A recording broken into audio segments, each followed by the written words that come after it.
दोस्तों, तारीख थी 17 मई 2026। सुबह के करीब 6 बजे का वक्त। जगह थी लखनऊ का गोमती नगर रेलवे स्टेशन।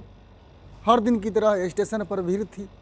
लोग अपने अपने सामान के साथ जल्दी जल्दी ट्रेन से उतर रहे थे।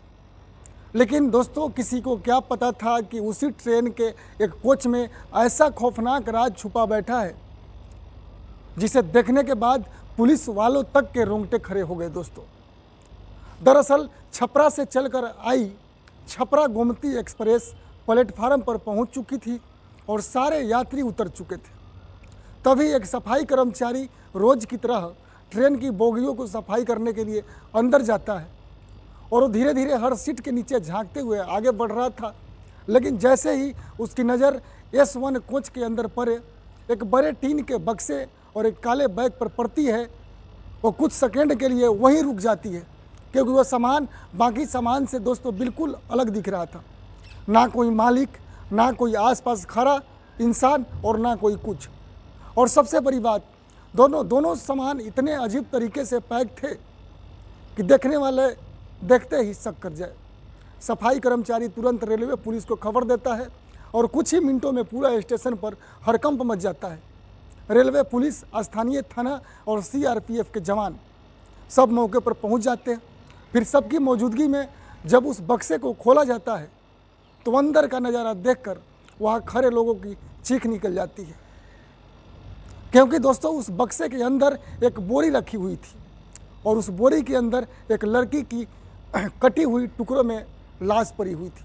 और वही बगल वाले बैग को जब खोला गया तो उसके अंदर उस लड़की का हाथ और पैर अलग अलग पैक करके रखे गए थे। सबसे डराने वाली बात यह थी कि जिस तरीक़ा से उस शव को पैक किया गया था, उसे खून की एक बूंद तक बाहर नहीं निकली थी। ऐसा लग रहा था जैसे किसी ने बहुत सोच समझकर पूरी प्लानिंग के साथ इस वारदात को अंजाम दिया है। दोस्तों, अब सवाल था कि आखिर वो लड़की कौन थी, उसकी इतनी बेरहमी से हत्या किसने की और चलती ट्रेन में उस बक्से और बैग को रखकर कौन गायब हो गया। दोस्तों, सोचने वाली बात है। पुलिस तुरंत जांच कर रही है और शव को पोस्टमार्टम के लिए भेजा जाता है और 3 अलग अलग टीमें बनाई जाती हैं और पुलिस ट्रेन के पूरे रूट को खंगालना शुरू करती है। पता चलता है कि ट्रेन ने करीब 20 स्टेशन का सफ़र तय किया था।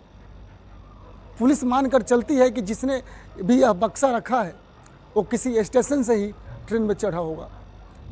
और फिर शुरू होती है CCTV फुटेज की लंबी जांच। एक एक स्टेशन की फुटेज घंटों तक देखी जाती है और आखिरकार यूपी के तमकुही रोड रेलवे स्टेशन की फुटेज में पुलिस को 3 संदिग्ध लोग दिखाई देते हैं, एक महिला और 2 पुरुष।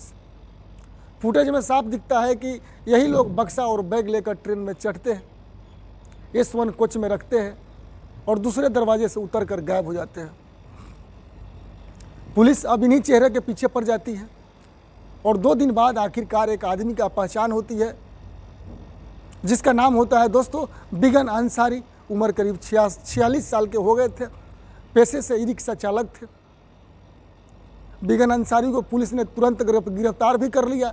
लेकिन दोस्तों, असली झटका तब लगता है जब पूछताछ के दौरान बिगन अंसारी खुद कबूल करता है कि जिस लड़की की लाश मिली है वो कोई और नहीं बल्कि उसकी अपनी सगी बेटी बेबी साबा थी, सिर्फ 15 साल की मासूम बच्ची।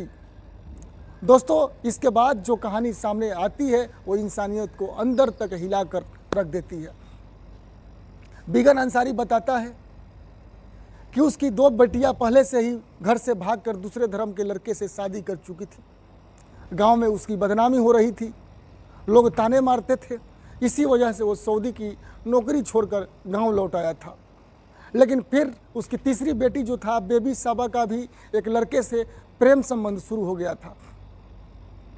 बिगन अंसारी ने उसे बहुत समझाया, धमकाया कि बेटी तुमको मैं बहुत बढ़िया घर में शादी कर दूंगा, ये कर दूंगा, वो कर दूंगा।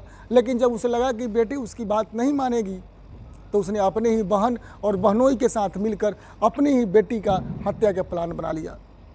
दोस्तों, सोचिए, जिस बेटी को एक बाप ने गोद में खिलाया होगा, उसी बेटी को मारने के लिए उसने बाजार से हथियार खरीदा और फिर रात के अंधेरे में घर के अंदर ही उसकी हत्या कर दी और उसके बाद शव को टुकड़े टुकड़े करके अलग अलग पैक कर दिया। सिर को तालाब में फेंक दिया और बाकी शरीर को बक्से और बैग में भरकर ट्रेन में छोड़ाया ताकि पुलिस कभी भी पहचान ना कर सके। लेकिन कहते हैं ना, अपराध कितना भी शातिर क्यों ना हो, एक न एक दिन सच सामने आ ही जाता है। पुलिस ने सीसीटीवी से पूरा खेल पकड़ लिया और फिर एक एक करके सभी आरोपी सलाखों के पीछे पहुंच गए। लेकिन इस कहानी का सबसे डरावना हिस्सा वो था जब पुलिस ने बिगन अंसारी से पूछा कि क्या उसे अपने किए पर पछतावा है, तो उसने सीना चौड़ा करके कहा कि मुझे ज़रा भी पछतावा नहीं है। दोस्तों सोचिए, जब इंसान के अंदर गुस्सा, समाज का डर और झूठी इज्जत इतनी बढ़ जाए कि अपने ही खून का दुश्मन बन जाए, तो अंजाम कितना खौफनाक हो सकता है। दोस्तों फिलहाल पुलिस इस मामले की जो है अच्छा तरीके से जांच कर रही है, क्योंकि गांव वालों को दावा है कि उसकी बड़ी बेटी खुशबू भी काफ़ी समय से गायब है और अब पुलिस से पता लगाने में जुटी है कि कहीं उसके साथ भी कोई अनहोनी घटना तो ना हुई हो। बहरहाल इस पूरी घटना सुनने के बाद दोस्तों आपकी क्या राय है?